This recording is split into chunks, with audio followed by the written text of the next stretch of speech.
Hello, how are you? This is your old pal Boise doing his daily video sobriety vlog. I hope it finds you well.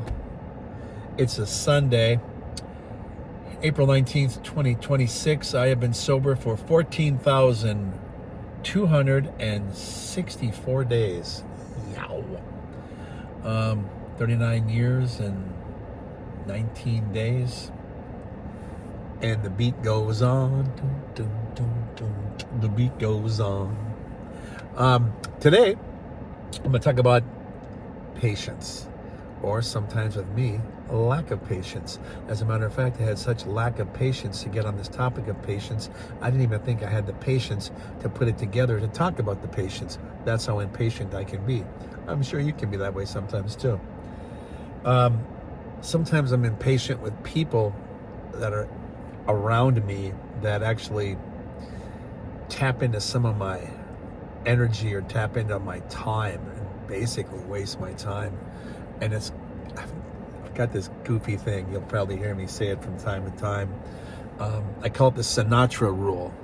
And when I was working at the Applebee's, I had some people that worked with me that if I didn't have time to explain the Sinatra rule, I would say, Leo, get over here and explain this to him, will you? And I'd walk away.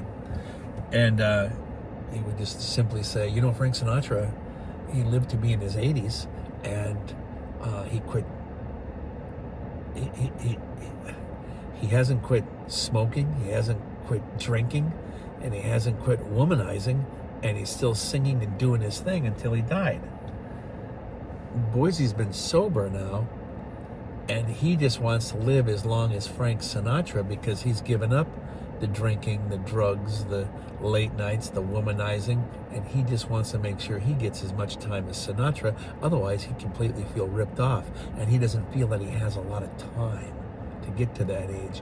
And when you eat up 10, 15 minutes of his time for silliness, he gets real short, because that's the Sinatra rule. I don't have time for that. When you're in your 20s, you got all the time in the world. You know, you're like, what? Wow, 60 is like a bajillion years away. That's nothing. I remember my dad said to me, I was 18. My mom had died of cancer at 39.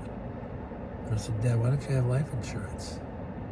Well, we didn't think we needed it. We're still young. And I'm like, you're 39. You're not young. You're old. And now that I'm 65, I'm like, I can see what my dad was saying. It's like, we didn't think we needed that on our budget. We didn't think one of us would die that soon. What?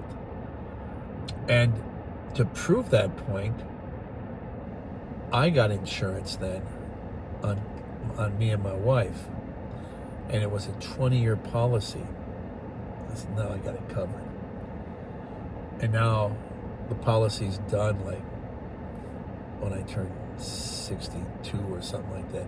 So it's been done now for a few years. So I paid all those years and got nothing out of it. So I was like, you're gonna be safe, you're gonna be sorry, or you're gonna be sorry that you were safe. You can't predict things, but you know what's a waste of time, and you know who's wasting your time. And if they don't stop wasting your time, then they're also stealing your energy.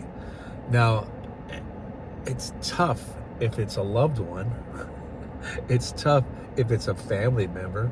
You can't cut out your son and go, I'm not talking to you anymore. But if it's a coworker, you can stay away from them. Or if it's someone else, you know, you can keep distance from them. If it's someone that's close to you, then you're going to have to really have those serious conversations where it's like, look, dude, you got to stop doing this to me. Those things aren't easy to do. They're difficult, they're awkward, but they're necessary, because if you don't, as an addict, it's going to build up on you, and you're going to have more issues, and it's going to, they call it stamp saving. You save all these little grievances, and then all of a sudden, bam, you just blow it out at somebody like a flood. And then they're all valid and they're all legitimate, but the way you present it and flow it out of you, because you finally get the opportunity, you didn't have patience enough, and guys, I'm gonna let you have it. Then you look like the psycho, and you look like the one that's out of control, and you look like the one that's violating any agreement that someone would have in a relationship, working or whatnot. So that's why it's important to kind of stay on that stuff. You know, you gotta try to keep your files as updated as possible. And sometimes I don't have patience for that either. I just get real tired of it. People say to me like, you know, you're sober. This is great. Well, not every day is rainbows and unicorns. Some days it's misery and rain and get the F out of my way.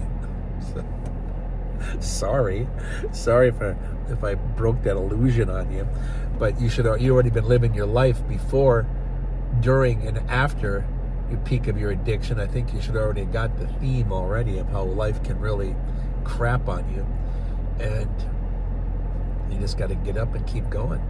Otherwise, you're done.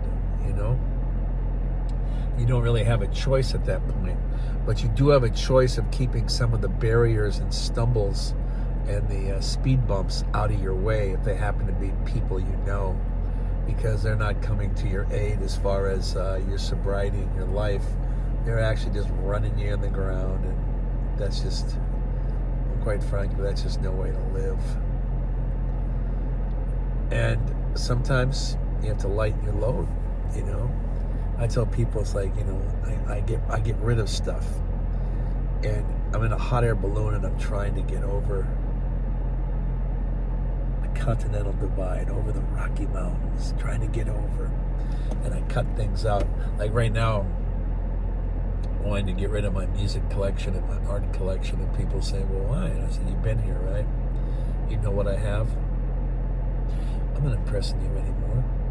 Matter of fact, I'm not impressing anyone. I wish I would have had this notion when I was 25 and be free of this stuff.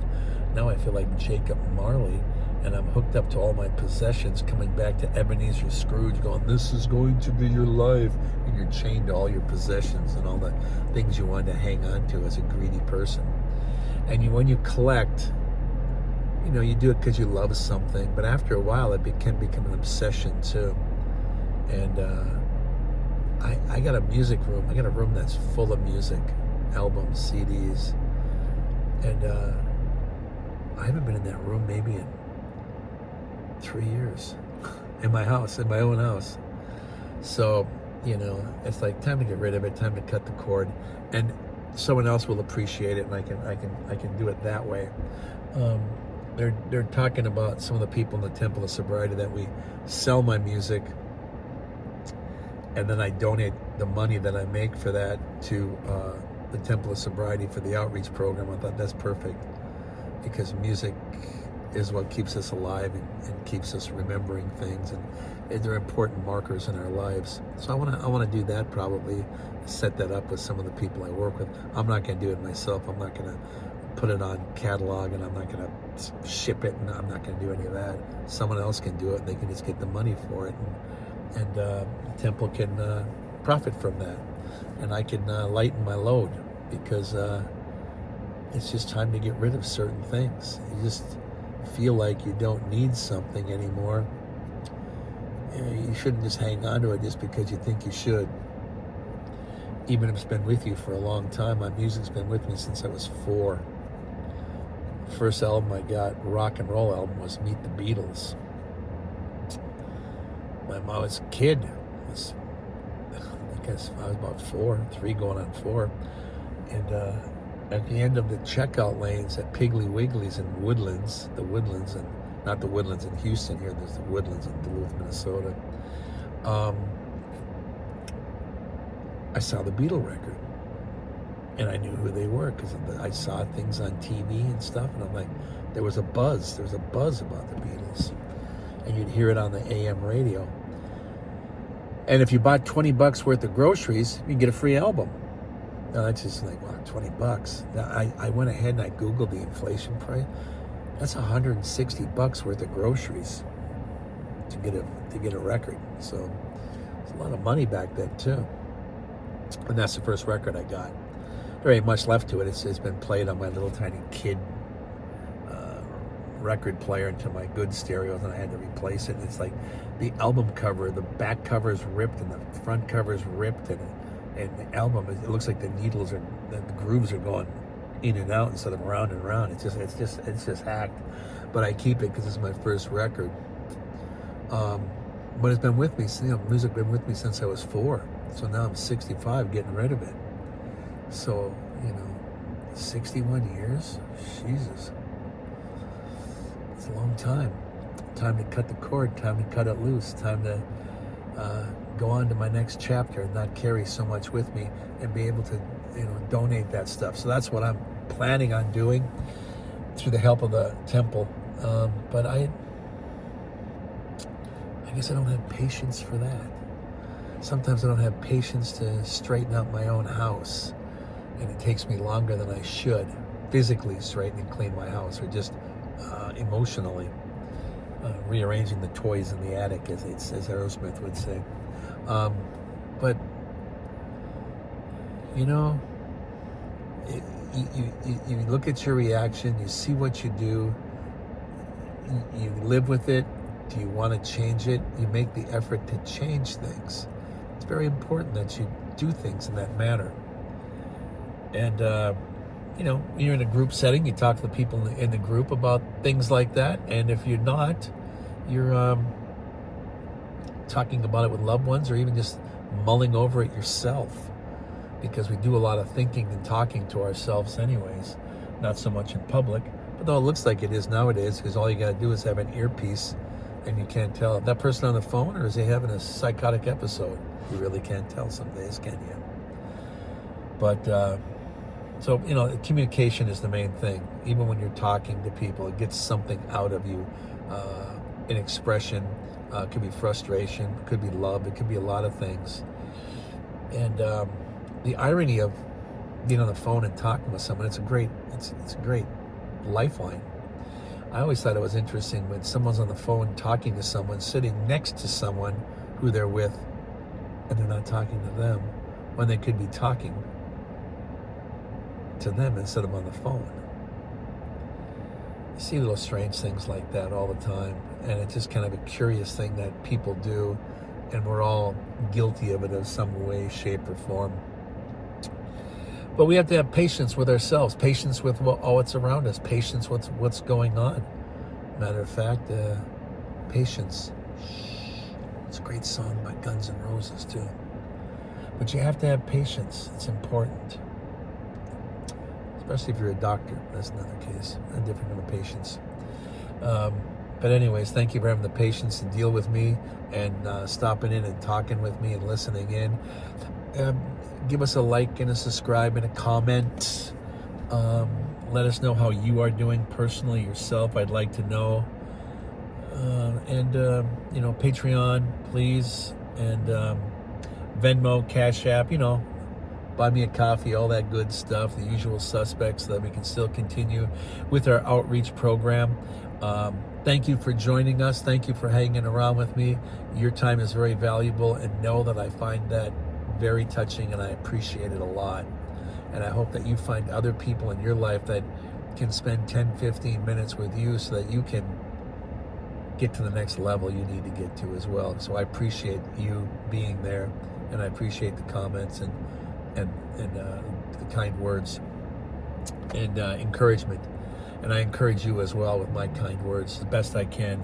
Now, in the words of Ringo, peace and love, everybody. Peace and love. I appreciate you coming around. Thank you very much. I love you very much. I will see you next time on the sobriety video vlog. And one more time, recapping 14,264 days, 39 years and 19 days. That's a long run. Let's keep going, shall we? I'll talk to you again. Love you. Bye-bye.